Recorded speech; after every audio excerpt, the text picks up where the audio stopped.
आइए जानते हैं आज की कुछ अंतर्राष्ट्रीय खबरों को। पहले एक नजर आज की हेडलाइंस पर। कोरोना वैक्सीन की तीसरी डोज आज से लगेगी। ओमिक्रॉन और डेल्टा के मिश्रण से बना कोरोना का नया वेरिएंट डेल्टा क्रोन, अब तक मिले 25 मामले। महाराष्ट्र में भी तेजी के साथ फैल रहा कोरोना संक्रमण। दिल्ली एनसीआर समेत उत्तर भारत में बारिश ने बढ़ा दी ठंड।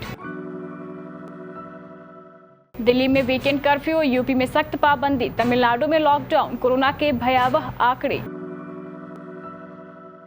कोरोना की तीसरी लहर के चलते बढ़ी पाबंदियों को देख सहमे प्रवासी मजदूर। नाइजीरिया में हथियार बंद हमलावरों ने ग्रामीणों पर बरसाई गोलियां, करीब 200 लोगों की मौत।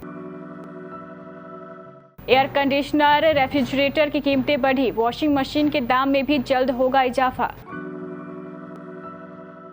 ईशा गुप्ता की कोरोना रिपोर्ट आई पॉजिटिव।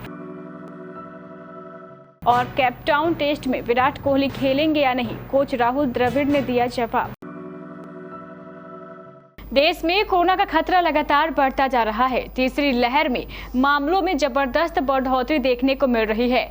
ऐसे में अब बूस्टर डोज या प्रिकॉशन डोज देने की तैयारी कर ली गई है। आज से हेल्थ केयर वर्कर और 60+ जिन्हें कोई कॉम्प्रोबिलिटीज है उनको वैक्सीन की तीसरी डोज दी जाएगी। लेकिन इस बूस्टर डोज को लेकर भी कई सवाल है, जैसे कौन सी वैक्सीन लगाई जाएगी, रजिस्ट्रेशन फिर करवाना होगा या नहीं, कितने टाइम बाद ले सकते हैं बूस्टर डोज। भारत सरकार ने स्पष्ट कर दिया है कि जो भी लोग बूस्टर डोज लगवाने जा रहे हैं उन्हें वही वैक्सीन दी जाएगी जिसकी पहली 2 खुराक उन्हें मिल चुकी है। मतलब अगर आपको कोविशील्ड वैक्सीन की दोनों डोज लगी है तो बूस्टर भी कोविशील्ड ही लगने वाली है। ओमिक्रॉन के दुनिया भर में कहर के बीच कोरोना वायरस के एक और वेरिएंट ने दस्तक दे दी है। साइप्रस में कोविड-19 का नया वेरिएंट सामने आया है जिसे डेल्टा क्रोन नाम दिया गया है। यूरोपीय देश साइप्रस में डेल्टा क्रोन के 25 केसों से जुड़े सैंपल इंटरनेशनल डेटाबेस सेंटर भेजे गए हैं ताकि आगे इसका और विश्लेषण किया जा सके। ये केंद्र 7 जनवरी से ही इस वेरिएंट पर बारीकी से निगाह बनाए हुए है। ब्लूमबर्ग में प्रकाशित खबर के मुताबिक साइप्रस यूनिवर्सिटी ने कहा ये ओमिक्रॉन और डेल्टा वेरिएंट के मिश्रण से बना है। देश में कोरोना संक्रमण में बहुत तेजी से वृद्धि हो रही है। स्वास्थ्य मंत्रालय के मुताबिक पिछले 24 घंटों में देश में 1,50,000 से ज्यादा कोरोना संक्रमण के मामले सामने आए हैं। रविवार को 1,59,632 मामले दर्ज किए गए हैं, जो शनिवार की तुलना में 13% अधिक है। वहीं पश्चिम बंगाल व महाराष्ट्र में संक्रमण दर सबसे ज्यादा है। इसी बीच खबर है कि साइप्रस में कोरोना के एक और नए वेरिएंट डेल्टा क्रोन की पहचान कर ली गई है। पहाड़ों में लगातार हो रही बर्फबारी और मैदानी इलाकों में हो रही बारिश से ठंड बढ़ गई है। दिल्ली एनसीआर ही नहीं, पूरे उत्तर भारत में बारिश के चलते ठंड बढ़ गई है।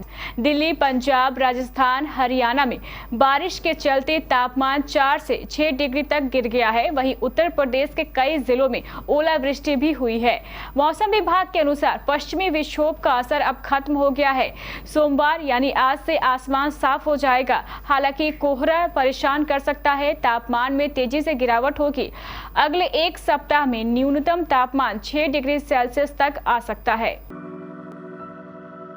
देश में पिछले 24 घंटे में कोरोना वायरस संक्रमण के 1,59,632 नए मामले सामने आने के बीच कई राज्यों ने नए प्रतिबंध लगाए हैं। वहीं कोविड-19 के नए स्वरूप ओमिक्रॉन के चलते तेजी से बढ़ रहे संक्रमण के मद्देनजर देश में मौजूदा स्थिति की समीक्षा करते हुए प्रधानमंत्री नरेंद्र मोदी ने रविवार को जिले में पर्याप्त स्वास्थ्य बुनियादी ढांचा तैयार करने और किशोरों के टीकाकरण अभियान को मिशन मोड के आधार पर बढ़ावा देने का आह्वान किया है। केंद्रीय स्वास्थ्य मंत्रालय के मुताबिक कोविड-19 के नए स्वरूप ओमिक्रॉन से संक्रमण के 552 नए मामले सामने आने के बाद रविवार को देश में इससे संक्रमित मरीजों की कुल संख्या बढ़कर 3,623 हो गई है।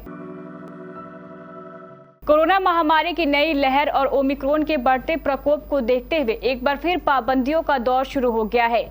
बदले हालात को देखकर प्रवासी मजदूर भी सहम गए हैं। कोरोना महामारी की पहली और दूसरी लहर के दौरान देश के तमाम शहरों में लगी लॉकडाउन जैसी पाबंदियों की आशंकाओं को देखते हुए प्रवासी मजदूरों ने अपने घरों की ओर लौटना शुरू कर दिया है। नाइजीरिया के एक गांव से बड़े नरसंहार की खबर सामने आई है, जिनमें सैकड़ों लोगों को मौत के घाट उतार दिया गया। स्थानीय मीडिया के मुताबिक उत्तर पश्चिमी नाइजीरी राज्य जमफारा के गांव में कुछ हथियारबंद डकैतों ने लोगों पर ताबड़तोड़ गोलियां बरसाई है। इस हमले में अनुमानित 200 या उससे अधिक लोग मारे गए हैं।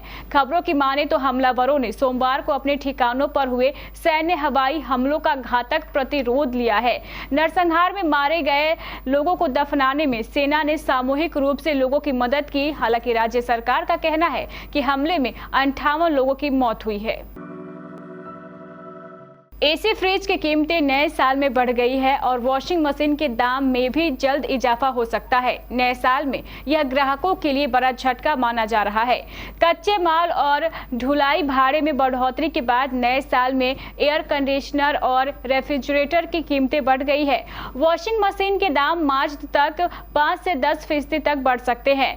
पैनासोनिक, एलजी, हायर सहित कई कंपनियां पहले ही दाम बढ़ा चुकी है। सोनी, हिताची, गोदरेज 1-2 माह में मूल्य बढ़ाने पर निर्णय कर सकती है। दुनिया भर में कोरोना वायरस का प्रकोप एक बार फिर से देखने को मिल रहा है। भारत में भी स्थिति दिन ब दिन बुरी होती जा रही है। हर एक दिन 1 लाख से ऊपर केसेस सामने आ रहे हैं। ऐसे में एक बार फिर से लोगों के बीच कोरोना का खौफ बढ़ता जा रहा है। एंटरटेनमेंट जगत में भी कोरोना के कई सारे मामले सामने आए हैं। हाल ही में एक्ट्रेस ईशा गुप्ता भी कोरोना पॉजिटिव पाई गई है। ईशा ने सोशल मीडिया के जरिए इस बात की जानकारी साझा की।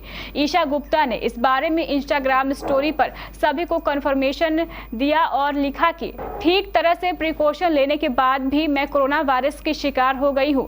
मैं कोरोना के सभी प्रोटोकॉल का ठीक तरह से पालन कर रही हूं और मैं खुद को होम क्वारंटीन कर लिया है। मुझे यकीन है कि मैं पूरी मजबूती के साथ वापसी करूंगी और इन सब से बाहर निकलूंगी। भारत और दक्षिण अफ्रीका के बीच टेस्ट सीरीज का तीसरा और निर्णायक मैच कल 11 जनवरी से केप टाउन में खेला जाएगा। यह मुकाबला निर्णायक साबित होगा। जोहानिसबर्ग में मिली हार के बाद टीम इंडिया अब आखिरी टेस्ट मैच में जीत के इरादे से उतरेगी। इसके लिए भारतीय खिलाड़ियों ने प्रैक्टिस शुरू कर दी है। इसके साथ साथ कोच राहुल द्रविड़ ने विराट कोहली की फिटनेस को लेकर बयान दिया है। टीम इंडिया के खिलाफ जमकर अभ्यास कर रहे हैं। वे अगले मुकाबले को हर हाल में जीतना चाहेंगे। भारतीय क्रिकेट बोर्ड ने भारतीय टीम की तस्वीर के साथ ट्वीट किया, हम यहाँ खूबसूरत केप टाउन में है। भारतीय टीम ने तीसरे टेस्ट की तैयारी शुरू कर दी है।